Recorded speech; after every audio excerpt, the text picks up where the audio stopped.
Hi everyone, आज हम आपको बताने वाले हैं पुरुषों में पाए जाने वाली प्रोस्टेट ग्लैंड के बारे में। तो गाइस, वीडियो को शुरू करते हैं। वीडियो को एंड तक जरूर देखना। प्रोस्टेट पुरुषों में पाई जाने वाली एक छोटी सी महत्वपूर्ण ग्रंथि होती है। प्रोस्टेट अखरोट के आकार की होती है और ये ब्लैडर के नीचे मूत्र नली के चारों ओर स्थित होती है। यह केवल पुरुषों में पाई जाती है। इसका काम होता है वीर्य बनाना। प्रोस्टेट एक विशेष द्रव बनाती है और द्रव शुक्राणुओं को ताकत और सुरक्षा देती है। ये पेशाब को नियंत्रित रखने में मदद करती है क्योंकि ये मूत्र नली के बिल्कुल बीच से होकर गुजरती है। ये प्रजनन क्षमता बनाए रखने का भी काम करती है। प्रोस्टेट का आकार सामान्य अवस्था में 20 से 25 ग्राम होता है। उम्र के साथ इसका आकार बदल जाता है। प्रोस्टेट से जुड़ी कई समस्याएं उम्र के साथ साथ होती रहती हैं, जैसे सूजन, इन्फेक्शन, प्रोस्टेट का बढ़ जाना, प्रोस्टेट कैंसर और प्रोस्टेट का सिकुड़ जाना। इसको स्वस्थ बनाए रखने के लिए हमें संतुलित आहार, व्यायाम, धूम्रपान, शराब से दूरी और 40 वर्ष के बाद नियमित जांच करवाना ज़रूरी होता है। प्रोस्टेट पुरुष की एक जरूरी ग्रंथि होती है जो वीर्य बनाने, पेशाब नियंत्रित करने और प्रजनन में महत्वपूर्ण भूमिका निभाती है। मर्दों में एक प्रकार की बीमारी हो जाती है जिसे प्रोस्टेट ग्लैंड का सिकुड़ना कहते हैं। आमतौर पर इसे प्रोस्टेट एट्रोफी या फिर कभी कभी प्रोस्टेट का छोटा हो जाना भी कहते हैं। हम आपको आज ऐसे 4-5 फूड के बारे में बताएंगे जिन्हें खाने से प्रोस्टेट ग्लैंड बिल्कुल सही रहती है और आदमी बिल्कुल स्वस्थ रहता है। प्रोस्टेट ग्लैंड क्यों सिकुड़ती है? प्रोस्टेट ग्लैंड उम्र बढ़ने पर टेस्टोस्टेरोन कम हो जाता है। हार्मोन थेरेपी लेने पर भी प्रोस्टेट सिकुड़ती है रहती है। ये केवल एज की वजह से होता है। जैसे जैसे एज बढ़ती है ऐसे ऐसे प्रोस्टेट सिकुड़ना शुरू हो जाता है। या फिर इसका एक कारण हो सकता है कि लंबी उम्र से इन्फेक्शन या सूजन रहा हो। इसकी वजह से भी इसमें कैंसर बढ़ने के भी आसार होते रहते हैं। इसके लक्षण क्या हो सकते हैं? जैसे वीर्य कम निकलना और सेक्स ड्राइव कम होना, इलेक्ट्रोलाइट प्रॉब्लम, और कभी कभी पेशाब से जुड़ी हुई दिक्कत भी हो सकती है। इससे थकान और कमजोरी भी होती है। कुछ लोगों में कोई सिम्टम नहीं होता और ये टेस्ट के दौरान पता चलता है। डॉक्टर से जांच जरूरी होती है। इसकी जांच के लिए हमें अल्ट्रासाउंड कराना चाहिए, हार्मोन टेस्ट कराना चाहिए और पीएसए टेस्ट कराना चाहिए। इसके लिए हमें अगर दवाई हार्मोन की कमी हो तो हार्मोन रिलेटेड ट्रीटमेंट भी लेना चाहिए। इन्फेक्शन हो तो एंटीबायोटिक लेना चाहिए, लेकिन बिना डॉक्टर की सलाह के कुछ नहीं लेना चाहिए। और गाइस, आज हम आपको ऐसी 5 सब्जियों के बारे में बताएंगे जिन्हें हम लगातार सेवन करने से हमारी प्रोस्टेट बिल्कुल सही रह सकती है। और इसके अलावा हमें, अगर हम अल्कोहल ले रहे हैं, स्मोकिंग ले रहे हैं या बहुत ज़्यादा मसालेदार और फ्राइड फूड खा रहे हैं तो भी इसे चेंज करने से ये ठीक हो जाती है। तो सबसे पहला है पम्पकिन सीड्स। पम्पकिन सीड यानी कद्दू के बीज प्रोस्टेट की सेहत के लिए बहुत लाभकारी माने जाते हैं। इनमें कई प्रकार के ऐसे पोषक तत्व होते हैं जो प्रोस्टेट की सूजन, बढ़ाव और कमजोरी को कम करने में मदद करते हैं। इसमें जिंक भरपूर मात्रा में होता है जो प्रोस्टेट की सूजन को कम करता है और हार्मोनल संतुलन बनाए रखता है। प्रोस्टेट के बढ़ने की गति भी धीमी करता है। प्रोस्टेट के असामान्य बढ़ाव को रोकता है। ये पेशाब से जुड़ी हुई समस्याएं को भी कम करता है और जो इसमें सूजन आती है ये उसमें भी आराम दिलाता है। अगर जलन होती है उसमें भी आराम दिलाता है और अगर दर्द भी हो रहा है तो ये उसमें भी आराम दिलाता है। ये प्रोस्टेट टिश्यू को मजबूत बनाता है क्योंकि इसमें ओमेगा 3 फैटी एसिड होते हैं जो रक्त संचार को भी सुधारते हैं, कोशिकाओं को नुकसान से बचाते हैं और प्रोस्टेट के कैंसर के खतरे को भी कम करते हैं। और इसका लेने का क्या तरीका है? एक तरीका है सीधे बीज खा लो और एक है रोज़ 1-2 चम्मच कच्चे या हल्के भुने हुए बीज खाओ, नमक या मसाला उसमें ना डालें। दूसरा तरीका है कि पाउडर बनाकर बीज को पीसकर सुबह खाली पेट 1 चम्मच गुनगुने पानी के साथ या दूध के साथ लें। दूसरा तरीका है सलाद या दही में ऊपर से दही के ऊपर छिड़क कर हम इसको ले सकते हैं। इससे फ़ायदा क्या होता है? बार बार पेशाब आने की समस्या में राहत मिलती है। तो दूसरा है guys green tea. Green tea prostate की सेहत के लिए बहुत लाभकारी मानी जाती है क्योंकि इसमें शक्तिशाली एंटीऑक्सीडेंट और एंटी इन्फ्लेमेटरी गुण होते हैं। इसमें खासकर कैटेचिन पाया जाता है जो एक शक्तिशाली एंटीऑक्सीडेंट है।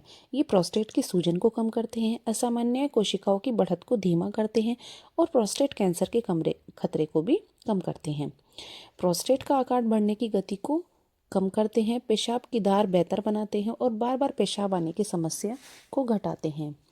इससे जलन कम होती है, नीचे पेट में और कमर दर्द में आराम मिलता है। ये ग्रीन टी DHT हार्मोन के असर को कम कर सकती है। यही हार्मोन प्रोस्टेट बढ़ाने का एक कारण होता है। ये बैक्टीरिया की वृद्धि को भी कम करती है और यूरिन इन्फेक्शन को भी कम करती है। तो हम ग्रीन टी लेने का क्या तरीका होता है, दिन में 1-2 कप हम ले सकते हैं और इसको खाने के 30 से 60 मिनट बाद ही लेना चाहिए और 2-3 मिनट से ज़्यादा इसको ना उबालें। तो गाइस, तीसरा है गार्लिक। लहसुन एक प्राकृतिक औषधि है जिनमें ऐसे तत्व होते हैं जो प्रोस्टेट की सूजन, बढ़ाव और इन्फेक्शन से बचाने में मदद करते हैं। लहसुन में पाया जाने वाला मुख्य पोषक तत्व क्या होता है? एक्लिन, एलिसिन। ये सूजन को कम करता है और बैक्टीरिया और इन्फेक्शन से बचाता है और ये कैंसर के खतरे को भी कम करता है और DHT हार्मोन के प्रभाव को कम करता है और पेशाब की समस्या में राहत दिलाता है, रक्त संचार को बढ़ाता है, इम्यून सिस्टम मजबूत करता है और यह कैंसर के बचाव को भी कम करता है। इसको लेने का क्या तरीका है? या तो कच्चा लहसुन खा लो, रोज़ सुबह 1-2 कली, या फिर कूट कर 5 मिनट इसको रख दें और फिर गुनगुने पानी के साथ उसको ले लें। दूसरा तरीका क्या है? सब्जी में, दाल में या सूप में डालकर इसको खाएं। तीसरा तरीका क्या है? इसको 1 कली लहसुन की 1 चम्मच शहद के साथ इसको ले लें, पर इसको ध्यान रहे ज़्यादा ना पकाएं, इससे इसके गुण खत्म हो जाते हैं। तो तीसरा है गाइस टोमेटो यानी टमाटर। दोस्तों, टमाटर प्रोस्टेट की सेहत के लिए बहुत उपयोगी माना जाता है क्योंकि इसमें लाइकोपिन नाम का एक शक्तिशाली एंटीऑक्सीडेंट होता है जो प्रोस्टेट की जुड़ी कई समस्याओं में लाभ देता है। टमाटर में भरपूर लाइकोपिन पाया जाता है। ये प्रोस्टेट की सूजन को कम करता है और प्रोस्टेट के असामान्य बढ़ाव को भी धीमा करता है। कैंसर कोशिकाओं की वृद्धि को रोकने में मदद करता है और जो इसमें पाया जाने वाला लाइकोपिन है, ये कोशिकाओं को नुकसान से बचाता है। टमाटर में DHT हार्मोन के प्रभाव कम करने के गुण होते हैं। यही हार्मोन प्रोस्टेट बढ़ने का मुख्य कारण होता है। ये पेशाब की धार को सुधारता है, बार बार पेशाब आने की समस्या कम करता है और मूत्र मार्ग को स्वस्थ रखता है। प्रोस्टेट में इसमें जलन और दर्द को भी कम करने की शक्ति होती है। तो टमाटर कैसे खाएं? तो पकाया हुआ टमाटर ज़्यादा लाभदायक होता है। हम टमाटर की सब्जी भी खा सकते हैं, टमाटर का सूप भी पी सकते हैं और टमाटर की चटनी भी खा सकते हैं। पकाने से लाइकोपिन ज़्यादा अच्छी तरह से शरीर में अवशोषित होता है। इसको थोड़ा तेल के साथ, जैसे सरसों या जैतून के तेल में पकाया हुआ टमाटर लाइकोपिन फैट सोल्यूबल होता है, इसलिए इसका फ़ायदा बढ़ जाता है। इसकी मात्रा हम कैसे लेते हैं? रोज़ 1-2 चम्मच मध्यम टमाटर या 1 कटोरी टमाटर की सब्जी, ये खाने से प्रोस्टेट ग्लैंड को बहुत ही ज़्यादा फ़ायदा होता है।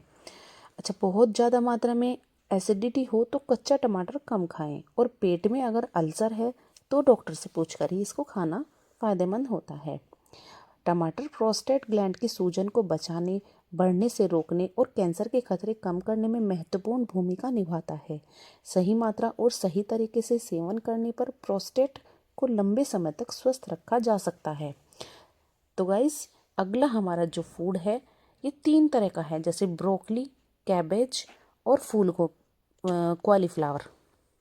ब्रोकली, फूल गोभी और पत्ता गोभी, ये तीनों क्रोसीफेरस सब्जियां कहलाती हैं और प्रोस्टेट की सेहत के लिए बहुत लाभकारी मानी जाती हैं। ये तीनों सब्जियां प्रोस्टेट के लिए अच्छी हैं क्योंकि इनमें सल्फोराफेन नामक तत्व पाया जाता है जो खासकर ब्रोकली में प्रचुर मात्रा में पाया जाता है। यह प्रोस्टेट कैंसर की कोशिकाओं वृद्धि रोकने में मदद करता है, शरीर से हानिकारक तत्व बाहर निकालता है।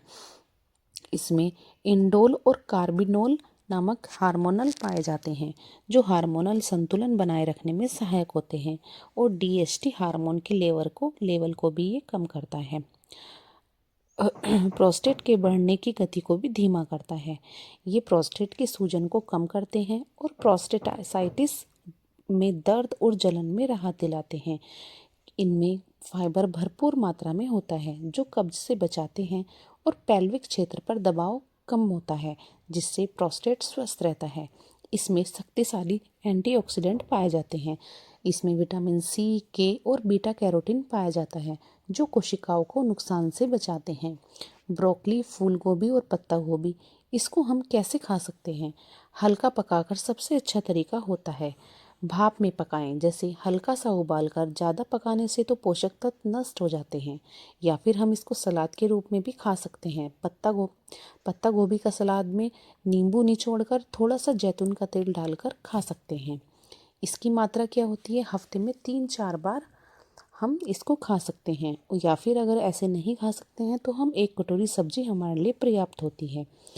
तो हमें फूल गोभी, पत्ता गोभी और ब्रोकली, इन तीनों से प्रोस्टेट का जो बढ़ना होता है, प्रोस्टेट में जो सूजन होती है, प्रोस्टेट कैंसर से जो बचाव होता है, और बार बार पेशाब आने की जो समस्या होती है, उनसे बहुत ज़्यादा फ़ायदा मिलता है।